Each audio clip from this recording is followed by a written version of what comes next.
এত লোকের মানে রুগী কিছু অনিয়ম থাকবে, তবে কিছু অনিয়ম মানে মানার মতো না, কিছু অনিয়ম মানে ক্ষমাযোগ্য।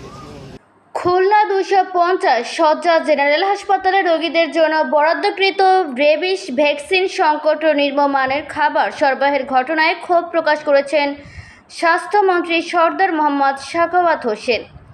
বুধবার সকালে আংশিক হাসপাতাল পরিদর্শনে গিয়ে বিভিন্ন অনিয়ম ও অব্যবস্থাপনা দেখে তিনি হাসপাতাল কর্তৃপক্ষকে তিরস্কার করেন। পরিদর্শনকালে স্বাস্থ্যমন্ত্রী হাসপাতালের রেবিস ভ্যাকসিন কর্নারে গেলে ভুক্তভোগী রোগী ও স্বজনরা তাকে ঘিরে ধরেন।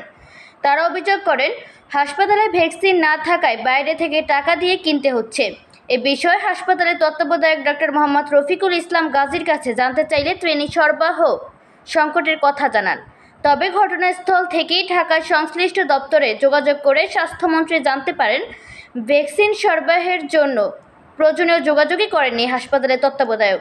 এতে ক্ষুব্ধ হয়ে তিনি দায়ীদের বিরুদ্ধে ব্যবস্থা নেওয়ার নির্দেশ দেন। এ সময় হাসপাতালের রান্নাঘরে পরিদর্শন করেন স্বাস্থ্যমন্ত্রী। রোগীদের জন্য প্রস্তুত করা কুমড়ার তরকারি মুখে দিয়ে সঙ্গে সঙ্গে ফেলে দেন তিনি।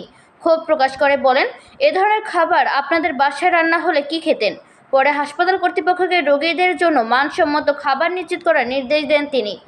স্বাস্থ্যমন্ত্রীর সঙ্গে পরিদর্শনে উপস্থিত ছিলেন খুলনা সিটি কর্পোরেশনের প্রশাসক নজরুল ইসলাম মঞ্চু ও জেলা প্রশাসক হুরে জান্নাত।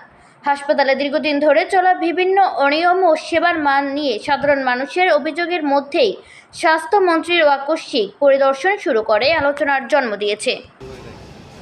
এখানে কি অনিয়ম পেয়েছি আপনারা আমার সাথে ছিলেন, আপনারা দেখেছেন।